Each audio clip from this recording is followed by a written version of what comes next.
Welcome to Essential Ingredients, powered by Next Gen Purpose. EI serves up thoughtful conversations with industry leaders and pioneers who support a regenerative future for our food system. The stories shared by our guests are meant to spark curiosity and inspire informed global change. Good evening, good morning, good afternoon. My name is Justine and welcome to Essential Ingredients. Today with me is Max Manna. He is a low-waste chef, a cook, a content creator, and an author. Welcome, Max. Justine, thank you so much for having me. I'm so glad to have you here and to talk about your book that I got. I'm very excited to dig into my fridge and see what I can make that might not have thought of. I hope you do, because this book is all about using up the ingredients you already have in your fridge, in your cupboard, saving you time, money, and food waste. So like the cover and like the title of the book, you can cook this. You can. I know you, Justine, you can do this. Well, I love to cook too. And my partner, he's the one that cooks everything in the fridge. I'm the one that what do I feel like eating? So I want to move more towards this.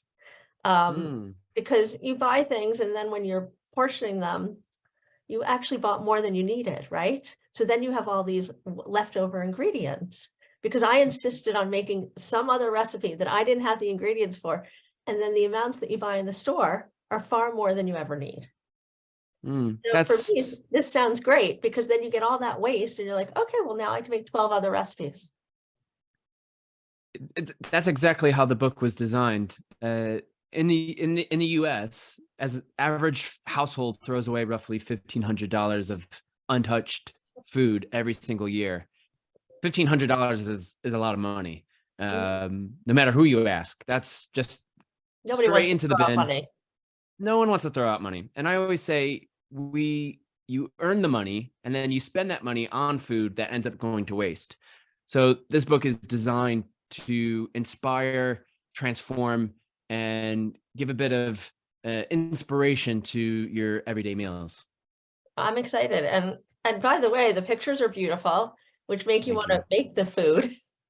Yeah, that's the one comment that people always say to me is the pictures look great. And I'm like, yeah, they do. I'm really proud. I'm really proud of that. And that was a conscious decision with my team when we were photographing the recipes, making sure that the pictures of the food just jumps off the page. Yeah. And it does. And it sparks sort of like, okay, looking at the picture saying, well, what is that? Right? Because the picture looks so amazing. And you might never have thought to put together a roasted squash eggplant with tahini yogurt. That sounds really good, by the way. And we eat with our eyes first, right?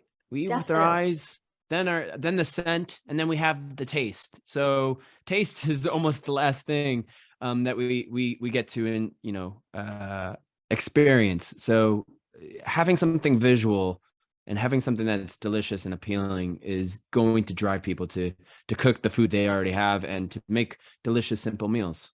I couldn't agree more. It's for me, I love to make things colorful. Like if I'm making a salad, I want the color in there. And, then of course you're thinking about what's local and what's growing now. But I like to make it beautiful. And when it's beautiful and I'm looking at it, it's more enticing to eat. And it gives me joy to make it beautiful. I feel like we can talk about food forever. This is my love language. This is always on my mind. How can I make a dish look beautiful? Even if it's just home cooked meals, I think are the best meals. Yes. I like going out to restaurants, sometimes, and you get this beautiful presented dish, and then the waiter comes by and they pour some really warm, creamy, fragrant sauce over the vegetables that you have on your plate, and you go, wow. But you know what? That's not home cooked meals. No. No, you want something that's going to be beautiful, that's going to be simple, that's going to be easy and delicious, and that's going to be just the time saving thing. We all have busy schedules, endless to-do lists, so you want something that's going to be quick and on the table and enjoyable. And I'm always constantly thinking about how can I elevate this dish by adding simple kind of toppings to a dish, whether it's a fresh herb or lemon zest or squeeze of citrus juice or a nice drizzle of extra virgin olive oil on top. Some of these small little components. Yeah. Oh yeah. I And think, salts.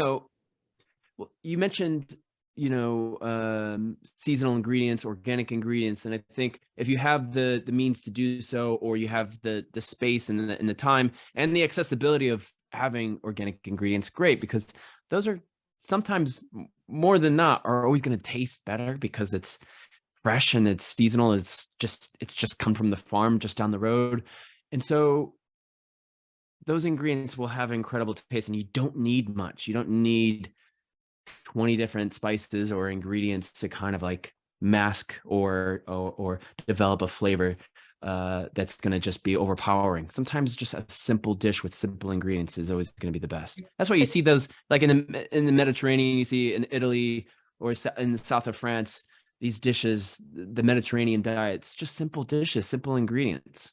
Yeah, it's like having an amazing tomato, right? And just putting a little olive oil and a little Celtic sea salt or whatever you want on it, and it's amazing. And even Yeah. with, I mean, don't laugh, but when I have a steak, if you want to change it up a little, for me, an easy way without making sauces and chimichurri or whatever, you can put a little olive oil and a little salt and dip it in like they do in Brazil.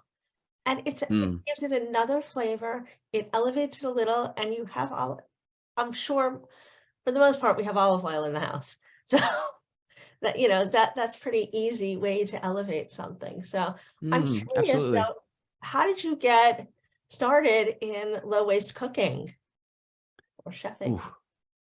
I know I can speak to you all day, so I'll try to keep this short. I love food. I love cooking. I love being around food, and I certainly love eating it. I've always worked in restaurants. I've worked in restaurants for nearly 2 decades, and I I knew I wanted to. I didn't know if I didn't know I wanted to be a chef. I didn't know I wanted to pursue this career of food and cooking and chefing. But there was one day I was looking and, I'm in the kitchen and I'm cooking for a Michelin star chef in New York City. And I remember they were telling me how to make batons out of carrots. So I'm making these baton sticks, chopping it, and we have to peel the carrot. Now we have to cut the bulbous part, the round ends of the carrot, and we're only using the center. By the point of at that point, I'm cutting this carrot. I've thrown away. I'm wasting roughly 75% of this carrot now. This carrot is basically not. I'm down to nothing, and I'm just thinking, where is all this going? This is ludicrous. This is insane. And I remember looking at the rubbish bin we had downstairs in the restaurant, and it was just filled with food. And I felt this, this sickness in my stomach, thinking, where is this food going to end up going? I didn't ask any questions. I went home and I noticed food in my own bin, and I was throwing away food. And so before I can start pointing any fingers, Justine, I had to point that finger back at myself Right. and look and see how did I get here and how can I start making a change in my own life? Because I grew up having first generation parents who were told by their parents to never waste food, and they were grown up with having parents that would never wasted food. And my parents told me to not waste food. And so that memory of having my parents in my head, don't waste food, don't waste food. So it's been part of my cooking ever since. Right. Wow. Well, thank you for sharing that. I mean, and I can visualize it as you're talking about cutting this carrot. I'm like, what's happening to the Mm, rest of it? yeah. And Yeah. that happens so often, like even the greens at the end of the carrot or at the end of the celery. Some of it, I use for soup or salad dressings or juices. But I'm excited to dig into your book and see how else we can use things and be creative. And just to go back to the what you were talking about and how you're in this, you're working and it sort of resonated with you and you decided to then become a low waste chef from there. Is that where you went next? After you realized there was all this waste. Yeah. I started hosting. I knew I wanted to be in the food industry. There was a light bulb moment. I think we talked right before we jumped on the podcast. For me, I was lost. I didn't know what I wanted to do. and I had to sit down. I had this, long look in the mirror, and it said, Max, you need time to get serious. And I wrote a list. I ended up writing a list of 10 things I can see myself doing every single day. And one of those things was cooking. And I said to myself, if I can do one of these 10 things every single day, I can say I'm happy, because it's going to bring me joy for the 30 minutes that I'm going to be in the kitchen, or the 20 minutes, whatever. It's going to bring me some happiness and some joy. So I started doing that every single day. And then I wanted to share my happiness and joy with other people. And so I started hosting supper clubs and dinner parties from my apartment in New York City. Uh, my friends were then saying, you need to put this on social media. I started then sharing kind of the recipes I was creating, and they were low waste recipes. I was using the entire ingredient, saying, you're eating, you're eating cauliflower, but you're this roasted cauliflower, but I'm using up everything. The leaves, the core, everything's being included. And people are kind of like, I've never seen this before. Yeah, they cock their head to the side, and they lean back in their chair, and they think, really? What? This is cauliflower using the whole ingredient. I didn't know you can use the leaves or the broccoli stem or the tops of the carrots. So I started going on social media, and then that kind of took off, and more people around the world started taking notice. And then I ended up, going to different cities and countries to host dinner parties and supper clubs. And here I am. And is that how you ended up in the UK? I ended up in the UK. Yes, in 2018, I came over to the UK to visit, because I noticed in my social media on the data and the analytics that the chunk of my audience, my community, were based in London. About 55% of my audience was just in London. 55%. Oh, that's And yeah, not UK, just London, 55%. And I thought, no, I go was going to ahead. say, did you figure out like who they are and why these people were Yeah, so? yeah. I knocked on every single door and said hello, and they said, "Hey, come on in for a cuppa. Come in for a tea and biscuits." No, I said, "No, no. I'm just looking for my community." No, I went over to the UK, and I thought, I need to connect with my community, and see, I need to share my joy and passion with those who are supporting me through social media. So I ended up making kind of a tour of the UK in London, hosting dinner parties and supper clubs, cooking demonstrations, those sort of things. And then I ended up meeting my wife, and they haven't gotten rid of me since. So I'm still here. That's amazing. So when you met your community, did you figure out why there was such a large population of people in the UK versus anywhere else? Was there I something think about their value system? Was there something about the community itself?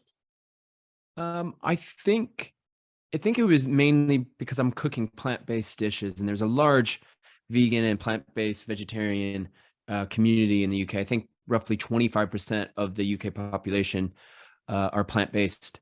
So for me, it was, I was preaching to the choir. So they welcomed me with open arms. That's amazing. So now that you've found your community, but you're also, I'm sure, growing in all other cities and countries around the world, can you have you seen a really large impact in the movement?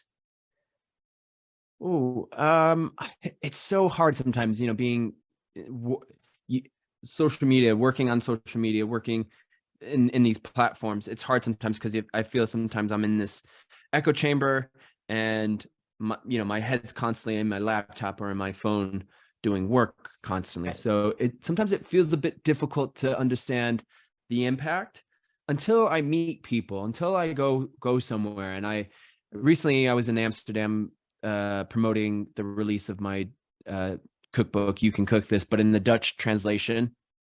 Yeah, there it is. And I had people who were American who were there visiting on holiday saying, "Are you Max Manna?" And so, yeah, I think when you go to a different country, and then there's people from other different countries who are in that country at the same time, and they noticed you, that put a smile on my face, and thought, okay, yeah, maybe what I'm doing is reaching people around the world. and then I received, maybe last year, I received information that my recipe videos on the platforms that I post on have reached over 1 billion views. So I thought, Wow, okay, so congratulations. yeah, there are people out there who have seen my content. They may not follow me, but they've seen my face before. They've seen my recipes. That's amazing. And you know what, I'd be really curious to know, and I don't know that you know this would be sort of a whole research initiative, but with your reach being so great, right, and broad, what's the impact of it from people that maybe adapted this skill to be able to use your recipes, be inspired to go into the kitchen and use the rest of the product versus previously when people were not exposed to this information? That would be interesting to me to know, like, what is right. Yeah, I have conversations with people when I meet them. I always ask, do you cook any of my recipes, or have you tried anything? Or, and then sometimes people feel inclined, they do share this without me even having to ask them, because I always have to think, I wouldn't be in the position I'm in if it weren't for the people who support me through commenting and liking and sharing and following me, or buying a cookbook, or going to an event, or coming to a dinner of mine. I wouldn't be in the position that I'm in. So I'm constantly, giving praise and thanks to those in my community, and asking my community what food they're throwing away, which is the whole kind of spine to this cookbook. I had to do my own research, but receiving that information, that data, that insight gave me the tools to then go and do some more research. So having those conversations with my community, but also having conversations with restaurants, and, sometimes I'm hired to do kind of some behind the scene work and design menus and design recipes, and do a little bit of in-house work where I can help them save a little bit of money and save some food waste at the same time. So I like what I do. I love my work. I love my job. Going forward, though, are there any new initiatives you're working on, or are you going to work on a second book? Are you going to what's your plan? Well, my plan is to continue to do what I'm doing, and my literary agent, before the book was released, about 2 weeks before, she says, "Oh, it's time to think about the next book." And I went back to her, and you know what? If she had said this to me about 3 or 4 years ago, I would have said, "Yeah, let's do it." And I thought, in this moment, I need to be present, Justine. I need to appreciate where I am in this exact moment. I can't think about it for the time for this moment, in this particular moment. Let me appreciate what I've accomplished and what I've done, and then I can move forward. And we're so constantly thinking about what's going to happen 5-10 years from now. And I try to, I know we may not be here in 5 or 10 years. I might not be here in 5 or 10 years. So I only, not to sound, wishy-washy or hippy-dippy, or however you want to take it, but it's important to be in this present moment. But I'd love to continue doing what I'm doing, and I know things will evolve, and things will elevate, and things will continue to transpire. Yeah, I mean, I'm curious. I know that you've settled in the UK. Do you see yourself going to other countries as your community grows? I think I'll continue to live in the UK. I like it here. My wife is British, and I like, we live in the countryside. We live just outside London. I'm in and out of London every couple of days. I enjoy the I was gonna say I enjoy the weather. I don't enjoy the weather here. It's so gray. It's so gray and cloudy. The first year I moved here, it was like the best year ever. It was sunny every single day, maybe rain like once a week. And everyone thought this is the best like year for weather in the UK. And I thought, well, I don't know what you guys are complaining about, this gray weather. It hasn't happened, but yeah, Max, I had the Mavic. same experience when I went to Yeah. London. I was like, I think these people are making it up because I had pretty beautiful weather. And then I went on uh, and I found out that France has more rain than London or than England or the UK. Yes, like Paris. No. So I was like, I think you guys are just misguided. Oh my goodness. Yeah. I do I will continue to, I mean, being here in the UK, I'm 2 hours from Paris on a train. I'm 4 hours to Amsterdam. I'm very close on train. So I try to take the train whenever I can. Mhm. If it's within 10 hours, I'll take it by train. So yeah, I love being able to travel throughout Europe. Yeah, the accessibility is just amazing. I mean, I remember back when I was there, I mean, you could take the TGV from Paris to Lausanne. You could take Ryanair if you needed to for £5. Of course, I'm dating myself here when I say £5, but you could hop on Ryanair or EasyJet or whatever and go wherever. And when I was living in London and we had the Queen's Jubilee, I couldn't get out of there quick enough because I was like, it's going to be mayhem. I need to leave. So Yeah. I have to flight to Amsterdam. But that accessibility, you just Yeah. do access to so much culture and I, opportunity. yeah. I get this question from folks who say, "Do you miss the States?" I said, "Well, yeah, I miss my family. I miss my friends, but you know, you could travel 4 hours and still be in the same state." And so being able to have the accessibility of culture, and language and food and cuisine, and it's just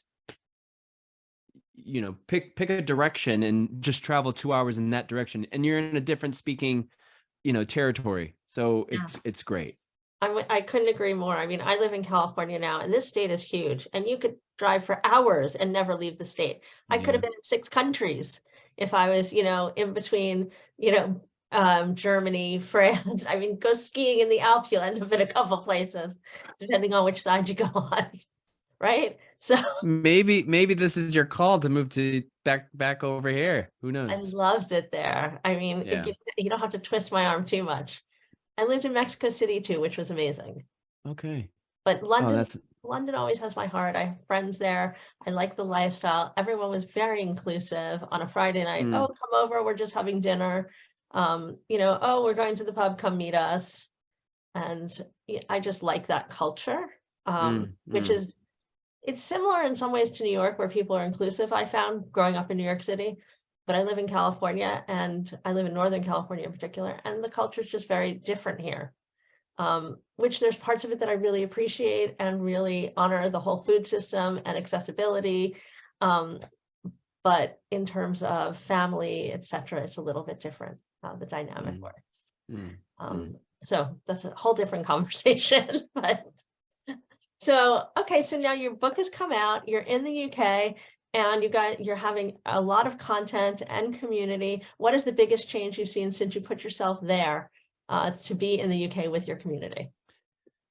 The biggest impact and change for me has been trying new food and trying new cuisine, and being able to, again, this is going back to what we just talked about, being the accessibility to Yeah. having Europe on your back door, seeing new food, seeing new cuisine, seeing there's this the European way. There's this, it's not like that in America. America has this, I always think, and maybe you agree with this, maybe you don't, but I always felt like now I see and feel that America has this identity crisis. They're trying to find like a culture for themselves, and maybe maybe their parents or maybe themselves they grew up in another country and they've come to America, but I feel like in the UK and in Europe there's a real sense of culture and there's history, and so seeing cuisines from all walks of life from other countries around the world has made an impact on me as a human being, but also as a chef, and as it's impacted the way I cook. Which I think is great, because one of the things that I'm really interested in is culture and the future of food and how we integrate Mm, culture into food. And so that talks to right, I mean, that speaks exactly to what you're talking about. And I think the US kind of lacks it in terms of forward thinking, or at least I haven't been exposed to it quite in the same way. So where oftentimes people go, fall back on their heritage foods, they haven't really elevated to consider some of the new ways of thinking, the better for you foods, or how do you eat in a better way for you and the planet, because they're falling back on some of these things. And I think that if we had more exposure like you do to these different Mm, countries and seeing what they're doing and being creative and then collaborating, right, with our thoughts, with, your experience and what you learn there, there's ways to create or to include culture in the food in the new paradigm, so to speak. mm, absolutely. No, So, you said that beautifully. oh, thank you. Because that's one thing I'm really passionate about because I like Mm, ethnic food. mm, And, there's a lot of stuff that I don't eat because it doesn't make me feel well. But if we're more educated and we can figure it out and collaborate with mm, others from different places, we can find out and figure out how to make these things in a way that work for us and the planet. mm. I recently last year on a holiday, was able to. So my background, I'm Italian and French, and so I visited Italy for the first time last year. Um, so didn't go there when I was a kid. Never went to Europe as a child. Parents never took us over there. And so being able to go in my 30s to Italy, traveling through Tuscany and going to these small villages and eating, you know, food that was grown by some grandmother or family in their back garden, and they have a restaurant or small cafe, and having the most simplest ingredients, like we mentioned before. A slice of tomato with a little bit of olive oil and salt. It's just ah, you could feel, like, what did you do to this tomato? They're like, we're just, had it in our backyard, sunlight and water. That's it. But there's something beautiful about food. I always say food can bring people together. It doesn't matter your Mhm. background, who you are, what you believe in, what your political stance is in the world. It doesn't matter your language. Food could bring people together. I couldn't agree more. I mean, that's why I like to create food and invite people over. It brings people together. It's, as we said earlier, it's my love language too. I mean, that is how I don't enjoy just cooking for myself. I enjoy cooking for people. Yeah. And I'm not a Yeah. chef. I mean, I'm a hobby chef. There's memes on social media that show like chefs after cooking, 10 hours in a restaurant, dishes for 200, 300 plus people. They go home and they make themselves like a peanut butter and jelly sandwich. And that's like, or I remember coming home after, long shifts and 2, 3 o'clock in the morning and just having a bowl of Cheerios, like yeah, I enjoy cooking for other people, and Right. Yeah. even today, this morning, I went for a walk, and there's a gentleman who's a builder who's fixing a house next door, and he's done some I had a broken he fixed something outside of my house, and I saw him and I was like, "Hey, you want anything to eat?" And he's like, "No, no, I'm fine." I'm like, "You sure?" He's like, "No, no, that's fine." I'm like, "How about a coffee?" And he's like, "Yeah, yeah, I'll have a coffee." So I You sound end up like me. making, That's what I'm always yeah, peddling, food and yeah, coffee. food, coffee. You good? You want some water? Yeah, anything. I think it just brings me so much happiness, like being able to like provide something to someone. I love that. I agree. So, well, I mean, I think this is so amazing. I'm so happy that you were able to share this, and I'm curious, um, if we had more people, if we had, we have other people that are not familiar with You Can Cook This or Max Lamana, how would they find you? What's Mm. the best way to connect? Come and find me in the UK. Follow me. Come and find me. I'll put up the bat signal in the sky. You can find me on social media. My name is Max Lamana. So I'm on TikTok, Instagram, Facebook, YouTube, Pinterest. I'm everywhere. Wow. So, and just to digress for one second, being, creating all that social content, I know many of the people that we work with are always wondering, because you're a content creator, where did you start with that process and grow it just because you're on so many platforms? I think there's a lot of variables that come into place and into why I'm probably successful at what I do. But I think when I speak to my community, and this is what the feedback I received is that it's approachable, it's accessible, it's easy. You make it look fun. You make it look easy. It looks simple. I want to cook whatever you're cooking. So I think making it as simple for anyone at home to go, oh, I have those ingredients. I don't use special fancy ingredients. I have them. I don't use them. Right. I don't use them in my recipe videos. I know that the average person and the recipes in this book are ingredients that everyone's probably going to have in their cupboard or in their fridges. So making it at that base where it's simple and easy for someone to go look at their phone and go, okay, I got those ingredients. I'm going to go and cook this meal, and not making a whole big, take a bite and do this you can tell when someone bites into food and they make that face like, this is good. Like you didn't even let the food touch your tongue yet. And you're already saying, that's delicious. So I try to I just make it real. This is, you can't lie about food. You can tell if it doesn't look good, then that it all might over your not be good. face. It's going to be all over your face. Food doesn't lie. So what's your favorite recipe in your book? My favorite recipe. Oh, this is like asking who my favorite child is. And I don't have any children, so I guess my recipes are my children. My favorite recipe in the book is my tofu butter chicken. I have two. Tofu butter chicken, which is tofu that's been pressed, you've removed the water, it's been ripped into pieces, big chunks of pieces, coated in corn flour, baked in the oven, so you get this golden brown outside layer, nice and crispy. Inside is soft. Then I make this curry sauce with onions, garlic, and ginger with tomato paste and spices, and make this warm, creamy, comforting, velvety. Yeah, let's call it velvety. Velvety sounds comforting. Velvety, silky. It's silky and creamy curry sauce with coconut milk. I add the crispy, crunchy tofu inside the sauce. Serve it with rice or naan. Some fresh herbs on top, a squeeze of lemon, lime zest and lime juice, tofu butter chicken. Or I have a cauliflower ragu, which uses the whole entire cauliflower. So I just cut up the cauliflower into chunks and then food process it until it's all kind of resembling the same texture. I cook that into 10 tablespoons of tomato puree. So almost the whole entire tube of tomato puree, tomato paste, with some garlic, and then that is the ragu. So you have this no waste cauliflower ragu that you could serve with pasta. I'm very hungry now. I don't know about you. I don't know what you're making for dinner. I got to go make breakfast, but what are your plans for dinner? Yeah, dinner's around the corner. My wife has made some spinach gnocchi.